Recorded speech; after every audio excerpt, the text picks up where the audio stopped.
દ્વારા સંચાલિત e learning પ્રોગ્રામના વિડિયો લેક્ચરના સેશનમાં હવે આજે ધોરણ 11 કોમર્સ અને 11 આર્ટ્સના વિદ્યાર્થીઓ માટે ઇકોનોમિક્સ વિષયનું ચેપ્ટર નંબર 7 એનો છેલ્લો ભાગ 12 બરાબર અર્થશાસ્ત્ર વિષયનું ચેપ્ટર નંબર 7 ભારતીય અર્થતંત્ર એનો વિડિયો લેક્ચરનો પાર્ટ 12 ફ્રેન્ડ્સ અત્યાર સુધી આ ચેપ્ટરના 11 વિડિયો લેક્ચરના સેશન આપણે પરિપૂર્ણ કર્યા છે અને લાસ્ટ લેક્ચરમાં આપણે જે પોઈન્ટ અભ્યાસની અંદર ભણતા હતા વિકાસમાન ભારતીય અર્થતંત્રના લક્ષણો એમાં હવે એક પાંચમું અને છેલ્લું લક્ષણ બાકી છે પાયાની સુવિધાઓમાં વૃદ્ધિ વિકાસમાન ભારતીય અર્થતંત્રના આની પહેલા આપણે 4 લક્ષણો જોઈ ગયા આર્થિક વૃદ્ધિ રાષ્ટ્રીય આવકમાં દેશના વિવિધ ક્ષેત્રોનો ફાળો માથાદીઠ આવક અને રોજગારીનું સ્તર અથવા તો રોજગારીનું પ્રમાણ બરાબર અને હવે એક જ લક્ષણ બાકી રહે છે જે છે પાયાની સુવિધાઓમાં વૃદ્ધિ પાયાની સુવિધાઓમાં વૃદ્ધિ દેશના વિકાસ માટે દેશની પ્રગતિ માટે દેશની આર્થિક ઉન્નતિ માટે જે પાયાની આંતરમાળખાકીય સુવિધાઓ છે બરાબર એ પાયાની સેવાઓમાં કેટલો વધારો થયો બરાબર એ પાયાની આંતરમાળખાકીય સુવિધાઓ કેટલી વિકસી દેશની અંદર એના આધારે એ દેશ વિકસિત દેશ છે કે વિકાસશીલ દેશ છે એ બાબત નક્કી થઈ શકે છે પાયાની સેવાઓમાં આપણે 5 સેવાઓ વિશે ભણવાનું છે સૌથી પહેલા સિંચાઈની સગવડ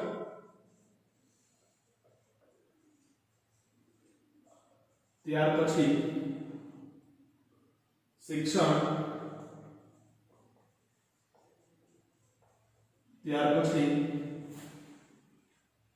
વીજળી ઇલેક્ટ્રિસિટી ત્યાર પછી રોડ રસ્તા એટલે આપણે એને કહી શકીએ માર્ગ પરિવહન અને સૌથી છેલ્લે આવશે રેલવેની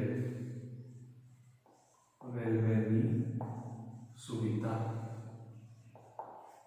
આ 5 સુવિધાઓમાં હાલમાં શું સ્થિતિ છે એના આધારે ભારત દેશનું અર્થતંત્ર વિકસિત રાષ્ટ્રોમાં સ્થાન પામે છે કે પછી વિકાસશીલ કે વિકાસમાન રાષ્ટ્રો તરીકે ગણાય છે એનો ખ્યાલ આવી શકે હવે આપણે જોયું એ રીતે વિશ્વના દરેક દેશને એની પ્રગતિ અનુસાર અને એને સિદ્ધ કરેલા આર્થિક વિકાસના આંકડાઓ અનુસાર એ 3 પ્રકારે વર્ગીકૃત કરી અને મૂકવામાં આવ્યા છે વિકસિત દેશો વિકાસશીલ કે વિકાસમાન દેશો અને અલ્પ વિકસિત દેશો એમાંથી ભારત દેશનો સમાવેશ એ વિકસિત નહીં અને અલ્પ વિકસિત પણ નહીં એવા વિકાસમાન અથવા તો વિકાસશીલ દેશ તરીકે થાય છે કેટલીક એવી બાબતો છે કેટલાક એવા કારણો છે કેટલાક એવા પરિબળો છે કે જેને લીધે ભારતીય અર્થતંત્ર હજી સુધી વિકાસમાન કે વિકાસશીલ ગણાય છે એ બાબતોનો જો તાત્કાલિક ઉકેલ શોધી નાખવામાં આવે એ બાબતોનું તાત્કાલિક નિરાકરણ કરી નાખવામાં આવે તો ભારત રાષ્ટ્ર એ વિકસિત રાષ્ટ્રોમાં સ્થાન પામી શકે એમ છે હવે વિકાસમાન ભારતીય અર્થતંત્રનું 5મું લક્ષણ પાયાની સુવિધાઓમાં વૃદ્ધિ અથવા પાયાની સેવાઓમાં વૃદ્ધિ બરાબર પાયાની સુવિધાઓ અથવા પાયાની સેવાઓ કોને કહેવાય બરાબર કે જે દેશના વિકાસ માટે અત્યંત જરૂરી છે એવી સેવાઓ દેશના આર્થિક વિકાસ માટે દેશની ઉન્નતિ માટે દેશની પ્રગતિ માટે જે મૂળભૂત છે આવશ્યક છે અત્યંત જરૂરી છે એવી સેવાઓ અને એ કેટલી વિકસી છે કેટલા લોકોને એનો લાભ મળ્યો છે અથવા તો એ સેવાઓમાં આઝાદી પહેલા શું સ્થિતિ હતી આઝાદી વખતે શું સ્થિતિ હતી અને અત્યારે શું સ્થિતિ છે એના આધારે ભારત દેશ વિકસિત છે કે વિકાસમાન છે એનો ખ્યાલ આવી શકે બરાબર 5મું લક્ષણ આપણે વિગતવાર એના પેટા મુદ્દાઓ સાથે ભણીએ પેટા મુદ્દાઓમાં 5 સેવાઓ સમજવાની છે આપણે 5મું લક્ષણ વિકાસમાન ભારતનું પાયાની સુવિધાઓમાં વૃદ્ધિ.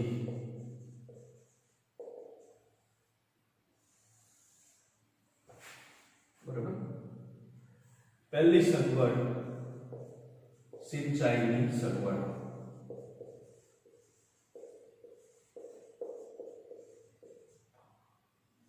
ખેતી ક્ષેત્રે, કૃષિ ક્ષેત્રે સિંચાઈની સુવિધા. બરાબર.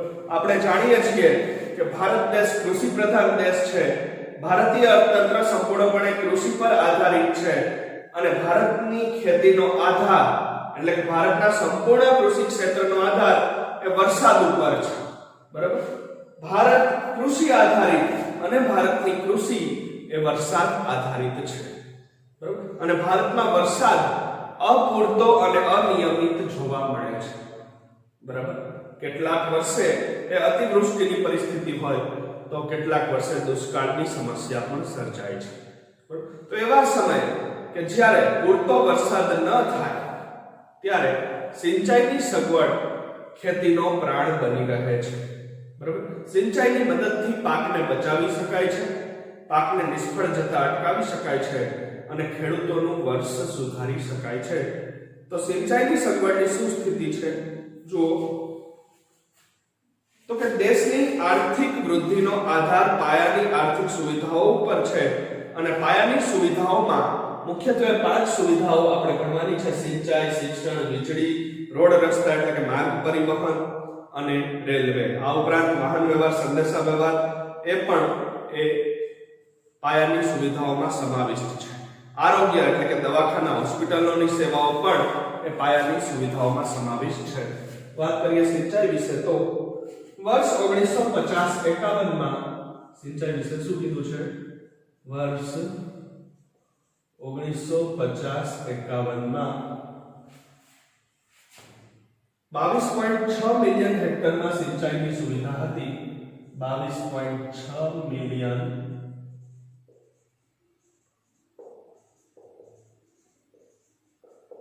હેક્ટરમાં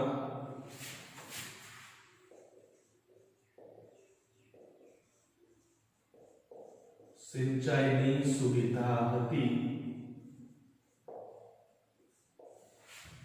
ત્યાર પછી વર્ષ 2012-13 માં 63 મિલિયન હેક્ટર સુધી 63 મિલિયન હેક્ટર સુધી સિંચાઈની સુવિધા પહોંચી છે. સિંચાઈની સુવિધા પહોંચી છે એટલે કહી શકાય કે વાવેતર હેઠળનો કુલ 45% વિસ્તાર સિંચાઈની સુવિધામાં આવરી લેવાયો છે. વાવેતર હેઠળનો કુલ 45% જમીન વિસ્તાર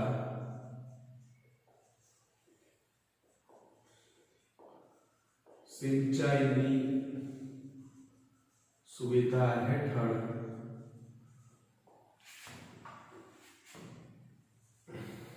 આવરી લેવાયો છે.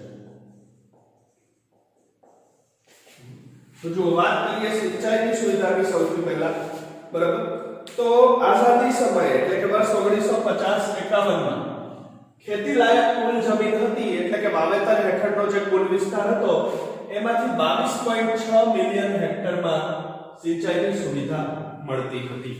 બરાબર. એ વખતે એટલે કે અંગ્રેજ શાસન પૂર્ણ થયા બાદ આઝાદી પછીનો તરતનો સમયગાળો વર્ષ 1950-51, બરાબર, એ વર્ષ 1950-51 ના સમયમાં કુલ જે ખેતીલાયક જમીન હતી એટલે કે કુલ વાવેતર હેઠળનો વિસ્તાર હતો એમાંથી માત્ર 22.6 મિલિયન હેક્ટર જમીનને સિંચાઈની સુવિધા પ્રાપ્ત થતી હતી. સિંચાઈની સગવડનો લાભ મળતો હતો. આઝાદી બાદની સ્થિતિએ જોઈએ તો છેલ્લી માહિતી આપણી પાસે વર્ષ 2012-13 ની છે.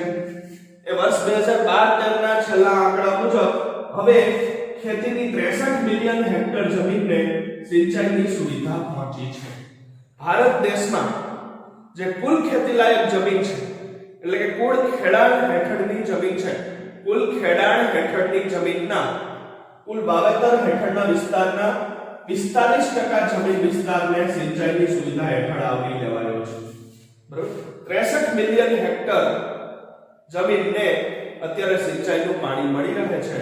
એટલે આમ ટકાવારીની દ્રષ્ટિએ જોવા જઈએ તો 2012-13 સુધીના સમયગાળામાં વાવેતર હેઠળના કુલ જમીન વિસ્તારના 45% એ સિંચાઈની સુવિધા હેઠળ છે.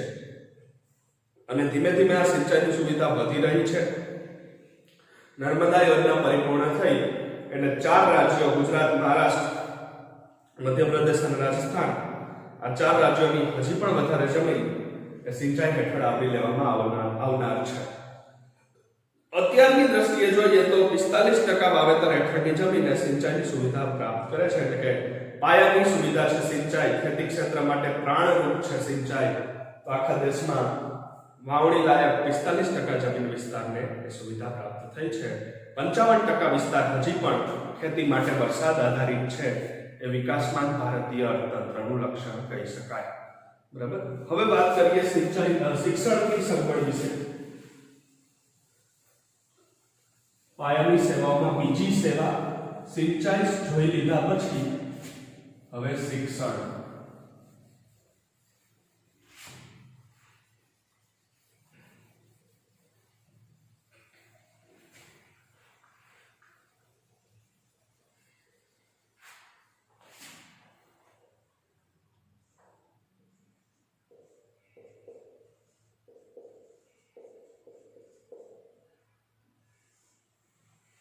શિક્ષણ વિશે શું કીધું છે? આઝાદી સમયે ભારતમાં 20 યુનિવર્સિટીઓ અને 500 કોલેજો હતી. આઝાદી સમયે ભારતમાં 20 યુનિવર્સિટીઓ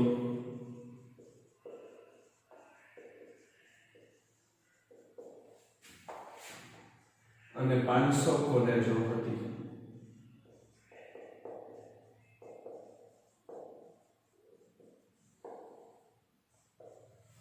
ત્યાર પછી આજે વૃદ્ધિ પામીને 35,000 કોલેજો અને 719 યુનિવર્સિટીઓ છે. આજે તેમાં વૃદ્ધિ થઈને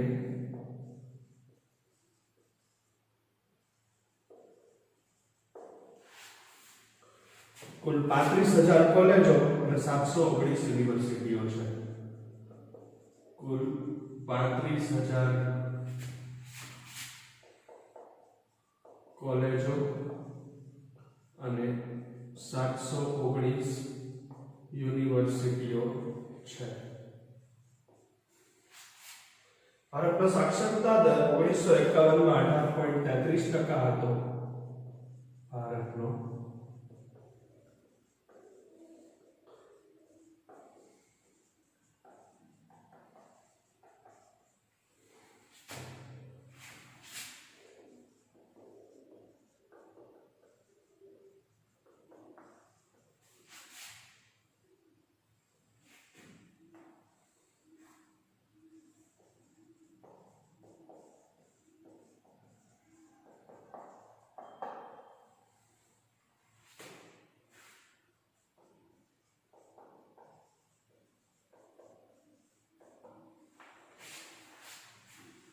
શિક્ષણ એજ્યુકેશનની દ્રષ્ટિએ ભારતની સ્થિતિ બરાબર ખૂબ જ નાજુક પરિસ્થિતિ હતી અગાઉના સમયમાં.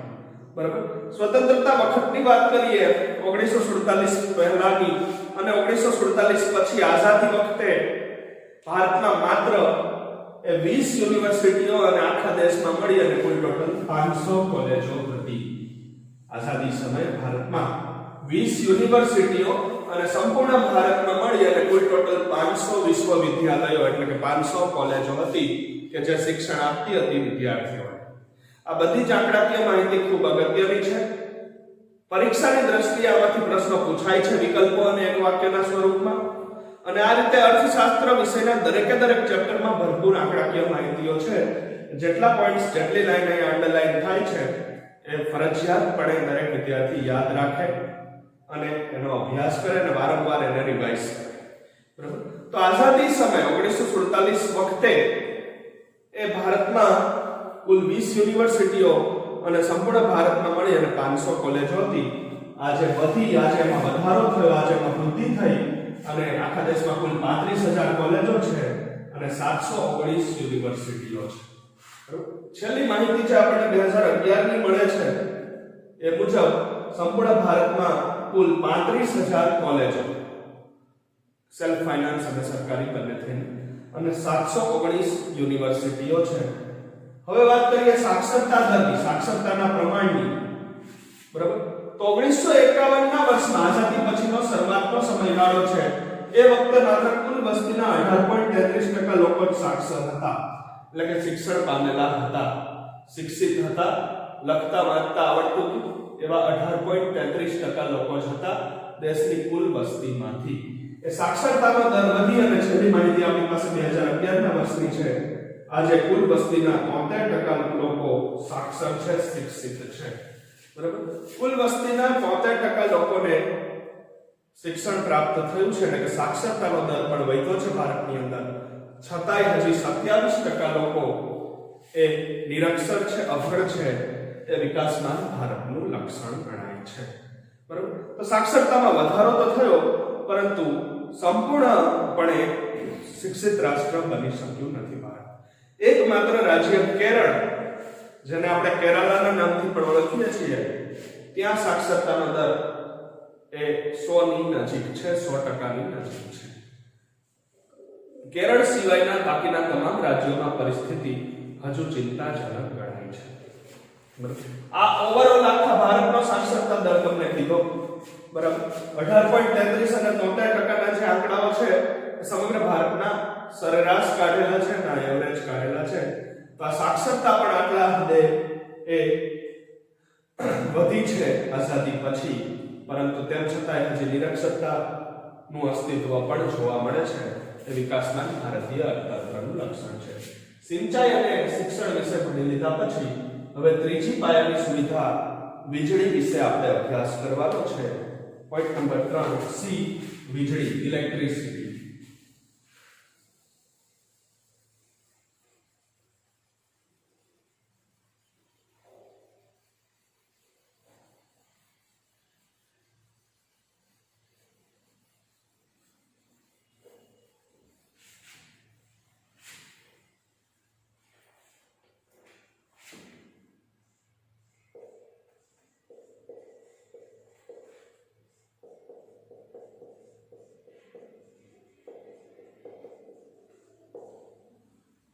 વીજળીની શું સ્થિતિ છે જુઓ. ભારતમાં વીજ ઉત્પાદનમાં પણ નોંધપાત્ર સિદ્ધિ હાંસલ કરવામાં આવેલ છે. ભારતમાં વીજ ઉત્પાદનમાં પણ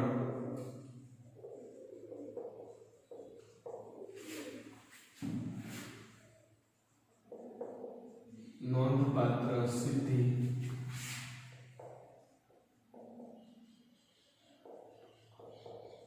હાંસલ કરવામાં આવેલ છે.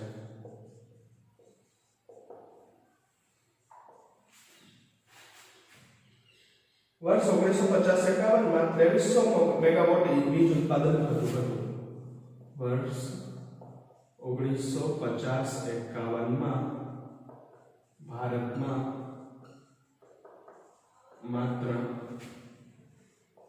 2300 મેગાવોટ વીજ ઉત્પાદન થતું હતું.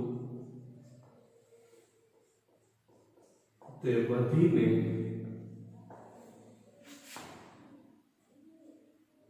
વર્ષ 2011-12 માં 2,43,000 મેગાવોટ થયું છે. 2,43,000 મેગાવોટ થયું છે. એક પાયાની સુવિધા ભારત દેશની એ વીજળીની સુવિધા છે, ઇલેક્ટ્રિસિટીની સુવિધા છે. દેશના ઉદ્યોગ ક્ષેત્ર માટે અને ઉદ્યોગોની અંદર ઉત્પાદન પ્રક્રિયાને આગળ વધારવા માટે વીજળી અત્યંત મહત્વની અને અગત્યની સુવિધા છે. બરાબર. ઇલેક્ટ્રિસિટી કોઈ પણ દેશનો જો આર્થિક વિકાસ સાધવો હોય, કોઈ પણ દેશે જો પ્રગતિ કે ઉન્નતિ કરવી હોય તો એ વીજળી વગર શક્ય નથી. ભારતમાં વીજળીની શું સ્થિતિ છે આપણે જોઈએ. બરાબર. તો આઝાદી પછી ભારતે વીજળીના ઉત્પાદનમાં પણ નોંધપાત્ર સફળતા મેળવી છે. વીજળીના ઉત્પાદનમાં પણ નોંધપાત્ર સિદ્ધિ હાંસલ કરેલી છે. નોંધપાત્ર એમાં વધારો થયો છે કુલ વીજ ઉત્પાદનમાં. 1950-51 ની વાત કરીએ, બરાબર, તો આઝાદી વખતે, આઝાદી પછીના તરફના શરૂઆતના વર્ષોમાં ભારતના આખા દેશમાં મળી અને કુલ 2300 મેગાવોટ વીજળીનું ઉત્પાદન થતું હતું. જેમ કિલોગ્રામ છે, લીટર છે, મીટર છે, એ રીતે વીજળી માપવાનો એકમ મેગાવોટ છે. બરાબર. વીજળી મેગાવોટમાં મપાય છે અને આઝાદી વખતની વાત કરીએ તો 1950-51 ના વર્ષમાં સંપૂર્ણ ભારત દેશમાં મળી અને કુલ 2300 મેગાવોટ જેટલી જ વીજળીનું ઉત્પાદન થતું હતું. અને આપણી પાસે છેલ્લી માહિતી છે વર્ષ 2011-12 ની, એ વીજ ઉત્પાદન વધી અને 2,43,000 મેગાવોટ થયું છે. બરાબર. કુલ વીજ ઉત્પાદન 2300 મેગાવોટ થી વધી અને વૃદ્ધિ પામી અને 2,43,000 મેગાવોટ થયું છે. પણ તેમ છતાંય ઘણા ખરા ગામડાઓમાં હજી સુધી વીજળીની સુવિધા પહોંચી શકી નથી. એ વિકાસમાન ભારતીય અર્થતંત્રનું લક્ષણ કહી શકાય. બરાબર. સંપૂર્ણપણે અંધારપટ ભારતમાંથી દૂર કરી શકાયો નથી. બરાબર. વીજળીનો પરિચય મેળવી લીધા બાદ ચોથી આંતરમાળખાકીય સુવિધા રોડ, રસ્તા, ડી એટલે કે માર્ગ પરિવહન, એના વિશે જોઈશું. રોડ, રસ્તા એટલે કે માર્ગ પરિવહન, એમાં શું સ્થિતિ છે જુઓ. વિશ્વના સૌથી મોટા રોડ નેટવર્ક ધરાવતો દેશ એ ભારત ગણાય છે. વિશ્વના સૌથી મોટા રોડ નેટવર્ક ધરાવતા દેશોમાં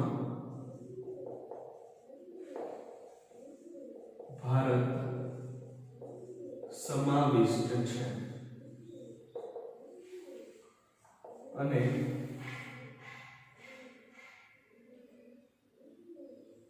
ભારત પાસે અંદાજે 48.6 લાખ કિલોમીટર લાંબા રોડ રસ્તાઓ બાંધેલા છે. ભારત પાસે આશરે 48.6 લાખ કિલોમીટર જેટલા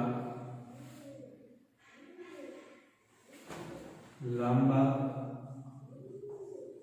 રોડ રસ્તાઓ બાંધેલા છે.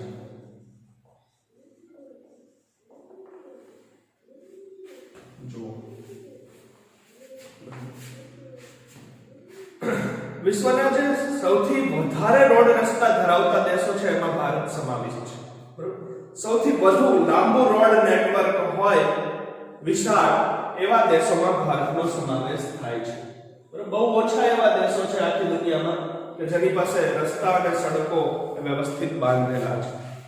ભારતમાં અંદાજિત આંકડો છે 48.6 લાખ કિલોમીટર જેટલા લાંબા રોડ રસ્તાઓ બાંધેલા છે.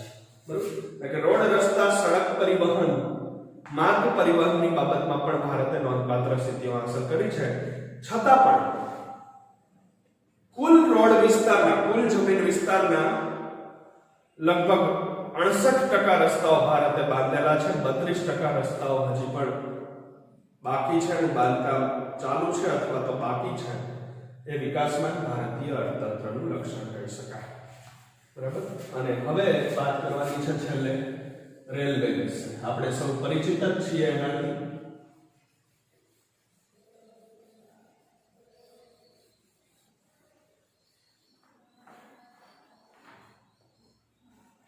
રેલવેની સુવિધા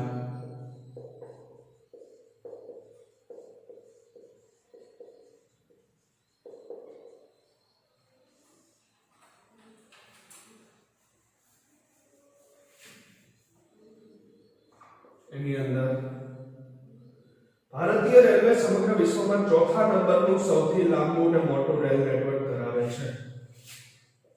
ભારતીય રેલવે સમગ્ર વિશ્વમાં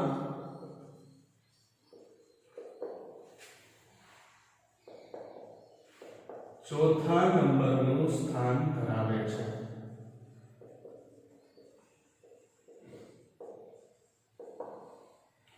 અને અંદાજે 65,000 કિલોમીટર લાંબો રેલ માર્ગ ભારત ધરાવે છે.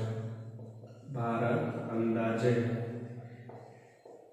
65,000 કિલોમીટર જેટલો લાંબો રેલ માર્ગ ધરાવે છે. બરાબર. અંગ્રેજોની જો કોઈ વ્યવસ્થિત દેન હોય ભારતને તો એ રેલવે નેટવર્ક છે. અને આજે ભારતીય રેલવે વિશ્વમાં ચોથા નંબરનું સ્થાન ધરાવે છે. કારણ કે ભારતીય રેલવેનો રેલ માર્ગ આશરે 65,000 કિલોમીટર લાંબો છે. બરાબર. ભારતીય રેલવેની ગણના વિશ્વના ચોથા સૌથી મોટા રેલ નેટવર્ક તરીકે થાય છે. બરાબર. 65,000 કિલોમીટર જેટલા લાંબા વિસ્તારમાં પાટા નખાયેલા છે. રેલવેની સુવિધા ઉપલબ્ધ છે. અંદાજે 6 લાખ કરતા વધારે રેલવે સ્ટેશનો ભારતમાં અસ્તિત્વ ધરાવે છે. બરાબર. એ વિકાસમાન ભારતીય અર્થતંત્રનું લક્ષણ છે. બરાબર. હવે ભારતીય અર્થતંત્ર આજની સ્થિતિએ જોઈએ. ભારતીય અર્થતંત્ર આજની સ્થિતિએ ચેપ્ટરના અંતમાં એનો ઉપસંહાર જોઈએ. ચેપ્ટર છે આપણું ભારતીય અર્થતંત્ર. તો આજની સ્થિતિએ ભારતીય અર્થતંત્ર શું છે વિશ્વમાં, એની ક્યાં એનું સ્થાન છે, ક્યાં એની ગણતરી છે? તો સૌથી મોટી અર્થવ્યવસ્થામાં ભારત ત્રીજા ક્રમે છે. સૌથી મોટી અર્થવ્યવસ્થામાં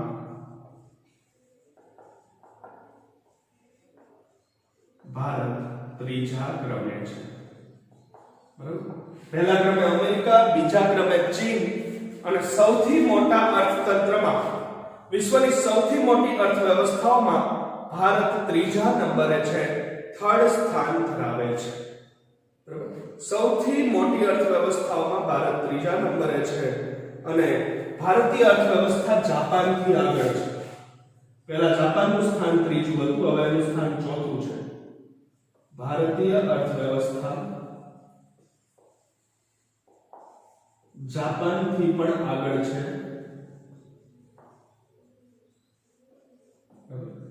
જાપાનનું સ્થાન અગાઉ ત્રીજું હતું, જે હવે ચોથું થઈ ચૂક્યું છે.